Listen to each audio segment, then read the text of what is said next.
ప్రపంచం మొత్తం విలన్ గా చూస్తున్న ఇరాన్ ప్రపంచానిలోని అత్యంత వివాదాస్పద దేశంగా భావించే ఈ దేశం నిజానికి ఒక బాధిత దేశం. తప్పుగా అర్థం చేసుకున్న దేశం. ఎప్పుడు పాశ్చాత్య దేశాల చేత మోసపోయింది. నమ్మలేకపోతున్నారా? నేను కూడా నమ్మలేదు. కానీ ఇరాన్ బ్యాక్ స్టోరీ అర్థం చేసుకున్నప్పుడు ఇరాన్‌ను ఎలా సిస్టమాటిక్‌గా విలన్‌గా మార్చారో అర్థమైంది. ఈరోజు ఈ వీడియోలో మనం ఒక ఒరిజినల్ స్టోరీని అర్థం చేసుకుందాం. ఇప్పటి ఇరాన్ ముందు ఎలా ఉండేది? గత శతాబ్దంలో ఇరాన్ యొక్క 4 పెద్ద యుగాలను అర్థం చేసుకుందాం. అసలు విలన్ ఎవరు? ఈ వీడియో చాలా ఇంట్రెస్టింగ్‌గా ఉంటుంది. మరియు మీలో కొందరి ఒపీనియన్ ఖచ్చితంగా మారవచ్చు. మీరు క్లోజ్ మైండెడ్ అయితే ఒక్క రిక్వెస్ట్.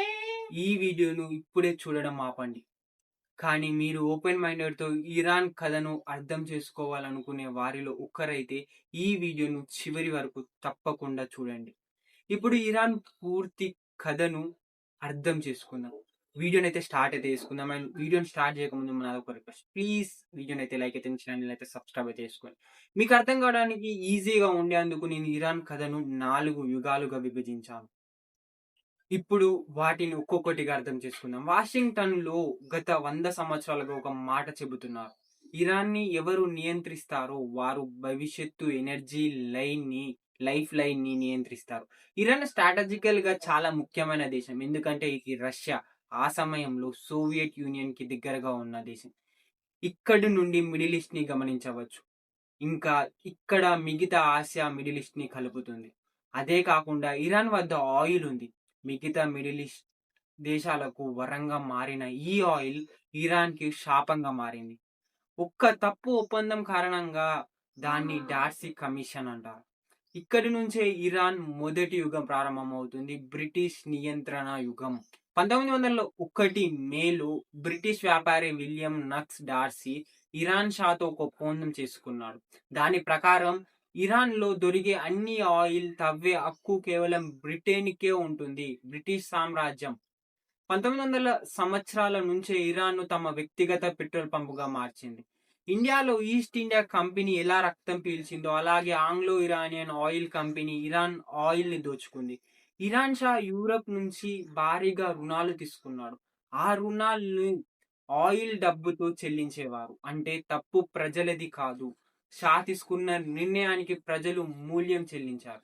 1908లో మస్జిద్ ఏ సులైమాన్‌లో భారీ ఆయిల్ ఫీల్డ్ కనుగొన్నారు. కానీ ఆయిల్ దొరికినా ఇరాన్ పరిస్థితి మెరుగుపడలేదు. ఎందుకంటే ఆయిల్ ద్వారా వచ్చిన డబ్బుల్లో ఎక్కువ భాగం యూరప్ రుణాలు చెల్లించడానికి వెళ్ళిపోయింది. ఆయిల్ ఇరాన్‌ది కానీ లాభాలు బ్రిటిష్‌వి. కానీ ఇది న్యాయం ఎలా అవుతుంది? ఇది కేవలం దోపిడీ. ఇది కేవలం ఎక్స్‌ప్లాయిటేషన్. ఇరాన్ ప్రజలు చూస్తూ ఉండిపోయారు. తమ దేశంలో ఆయిల్ బయటకు వెళ్ళిపోతుండగా అభివృద్ధి బ్రిటిష్‌ది. ఇరాన్‌లో ఏ అభివృద్ధి లేదు. ఇలా ఒక దేశాన్ని విలంగా తయారు చేశారు. ఇంతవరకు కథ ఇలా ఉంది. ఇక్కడి నుంచి ఇరాన్ రెండో యుగం ప్రారంభమవుతుంది. మొహమ్మద్ మొసాదిగు యుగం. 1951లో మొహమ్మద్ మొసాదిగు ఇరాన్ ప్రధాని అయ్యారు. అతను ఇంటర్నేషనల్ కోర్ట్ ఆఫ్ జస్టిస్‌లో డార్సీ ఒప్పందాన్ని సవాల్ చేశాడు. అతను చాలా సింపుల్‌గా క్వెషన్ అడిగాడు. ఇరాన్ వద్ద ప్రపంచంలోనే ఎక్కువ ఆయిల్ ఉంటే ఇరాన్ ఎందుకు ఇంత పేద దేశంగా ఉంది అని అతను చెప్పాడు. ఇరాన్ ఆయిల్, ఇరాన్ సహజ సంపద. ఈ ఒప్పందం పూర్తిగా ఎక్స్‌ప్లాయిటేషన్. ఈ నిర్ణయం ఇరాన్ పార్లమెంటుకు తీసుకోవాలని చెప్పారు. అప్పుడు ఇరాన్ తమ ఆయిల్‌ను నేషనలైజ్ చేసింది. ఇక్కడి నుండి ఇరాన్ భవిష్యత్తు మారాల్సింది. ఇతర మిడిల్ ఈస్ట్ దేశాల్లా ఇరాన్ కూడా అభివృద్ధి చెందాల్సింది. కానీ ఇక్కడ బ్రిటిష్ ఈగో దెబ్బతింది. అప్పుడేమైంది? ఇప్పుడు జరిగేదే జరిగింది. బ్రిటన్ అమెరికా దగ్గరకు వెళ్ళింది. అప్పుడు CIA ఇరాన్‌తో కుమ్మక్కు చేసింది. ఆపరేషన్ అజాక్స్ ఒక ప్రజాస్వామ్యంగా ఎన్నికైన నాయకుడిని తొలగించి పాపెట్ ప్రభుత్వాన్ని ఏర్పాటు చేసింది. మొసాదిగ్‌ను జైలుకు పంపించారు. ఇక్కడ నుంచి పూర్తి నియంత్రణ షా చేతిలోకి వెళ్ళింది. మూడో యుగం షా పాలన. షా అమెరికా స్నేహితుడు. అతని విద్య యూరోప్‌లో జరిగింది. అతను పూర్తిగా వెస్టర్నైజ్ అయ్యాడు. అతను అమెరికా లైఫ్ స్టైల్‌ను ఇరాన్‌లో తీసుకువచ్చాడు. ఈ యుగంలో ఒక మంచి విషయం జరిగింది. మహిళలకు స్వేచ్ఛ వచ్చింది, విద్య హక్కు వచ్చింది, డ్రైవ్ చేయగలిగారు దేశాన్ని. ఇరాన్ నెమ్మదిగా యూరోప్‌లా మారుతుంది. కానీ ఒక పెద్ద సమస్య ఉంది.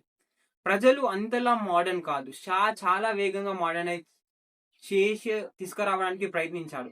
అదే అతని తప్పు.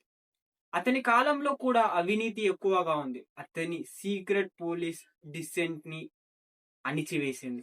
ప్రజల్లో కోపం పెరిగింది. 4వ యుగం ఇస్లామిక్ విప్లవం 1979 ఇక్కడ ఎంటర్ అయ్యాడు అయుతల్లా ఖొమేని. షా ప్యాలెస్ లో ఉండంగా ఖొమేని ప్రజల్లో ఉండేవాడు. అతను ప్రజలకు దగ్గరయ్యాడు. అతను ఒక కొత్త ఆలోచన తీసుకొచ్చాడు. Anti waste, anti imperial, morally pure. ఈ ఆలోచన వల్ల అతను 14 సంవత్సరాలు నిర్బంధంలో గడిపాడు. దాంతో ప్రజలు సానుభూతి అతనితో ఉంది. అతను షాను డిక్టేటర్ అనలేదు. అతను అన్ ఇస్లామిక్ అని అన్నాడు. అతను చెప్పాడు షా ఇరాన్ ఐడెంటిటీని నాశనం చేస్తున్నాడు. ప్రజలు నమ్మారు. 1979లో షా ఒక పెద్ద తప్పు చేశాడు. ఒక పత్రికలో ఖొమేనీని దేశద్రోహి అని రాశారు. ప్రజలు వీధిలోకి వచ్చారు. పరిస్థితి అదుపు తప్పింది. షా అమెరికా సాయం కోరాడు. కానీ అమెరికా వెనక్కి తగ్గింది. ఎందుకంటే ఇప్పటికే వియత్నాం యుద్ధంలో ఓడిపోయింది. అమెరికా రిస్క్ తీసుకోలేదు. దాంతో ఇస్లామిక్ విప్లవం జరిగింది. కొత్త ఇరాన్, కొత్త సమస్యలు. 1979లో షా వెళ్ళిపోయాడు. ఇరాన్ ఇస్లామిక్ రిపబ్లిక్ గా మారింది. 98.2% ప్రజలు దీన్ని సపోర్ట్ చేశారు. కానీ అందరూ ఖొమేని అభిమానులు కాదు. వివిధ కారణాలతో ప్రజల మార్పు కోరుకున్నారు. ఖొమేని అధికారాన్ని పూర్తిగా తన చేతుల్లోకి తీసుకున్నాడు. కొత్త రాజ్యాంగాన్ని మార్చాడు. గార్డియన్ సెల్ అనే వ్యవస్థ తీసుకువచ్చాడు. దానికి 3 శక్తులు ఉన్నాయి. పార్లమెంట్ నిర్ణయాలను రద్దు చేయడం, ఎన్నికల పర్యవేక్షించడం, అభ్యర్థుల అర్హత అనర్హత నిర్ణయించడం. అంటే ప్రజాస్వామ్యం ఉన్న అది పూర్తిగా నియంత్రణలో ఉంది. ఖొమేని యుగం 1989లో ఖొమేని మరణించాడు. తర్వాత ఆలీ ఖమేని సుప్రీం లీడర్ అయ్యాడు. అతను వివాదాస్పద నాయకుడు. 3 ప్రధాన కారణాలు: nuclear programmes, proxy groups, Hamas, Hezbollah, Houthis లాంటి గ్రూపులు, డెత్ టు అమెరికా నినాదం. ఇరాన్ పై అనుమానాలు పెరిగాయి. ప్రపంచం Iran state of sponsor of terror గా పిలిచింది. ప్రొటెస్ట్లు 1999, 2009, 2019, 2022, 2025లో భారీ నిరసనలు జరిగాయి. వాటిని బలంగా అణిచివేశారు. 2022లో 348 మంది చనిపోయారు. 50 పిల్లలు కూడా. 2025-26లో 7,000 మంది పైగా చనిపోయారు సంవత్సరంలో. అంటే అర్థం చేసుకోండి. ఇక ఇరాన్ చరిత్రలో అతిపెద్ద హింస ఎప్పుడు ఆలోచించండి. ఇరాన్ విలన్ ఎప్పుడు అయ్యింది? 1901లోనా, లేదంటే 1953లో సియా కుమ్మక్కు అయినప్పుడా, లేదంటే 79లో విప్లవం తర్వాతనా? హిస్టరీ ఎవరు రాస్తారు? విన్నర్ ఆర్ అంటర్? అసలు ఇదే స్టోరీ లయన్ రాస్తే ఈ స్టోరీ ఎలా ఉండేది? ఇరాన్ కథను మనకు ఒక విషయం చెబుతుంది. పవర్ఫుల్ దేశాలు తమ ప్రయోజనాల కోసం ఏదైనా చేస్తే ఫ్రెండ్షిప్ కూడా ప్రమాదకరం. జియోపాలిటిక్స్ లో ట్రస్ట్ చాలా డేంజరస్. ఇంతవరకు నువ్వు వీడియో చూసావంటే నీకు వీడియో నచ్చుంటుంది. అండ్ నీకు ఇలాంటి టాపిక్ల మీద నీకు ఇంట్రెస్ట్ ఉంటుంది. సో వీడియోని అయితే లైక్ అయితే చేసుకోవడం మర్చిపోయి ఛానల్ అయితే సబ్స్క్రైబ్ అయితే చేసుకో.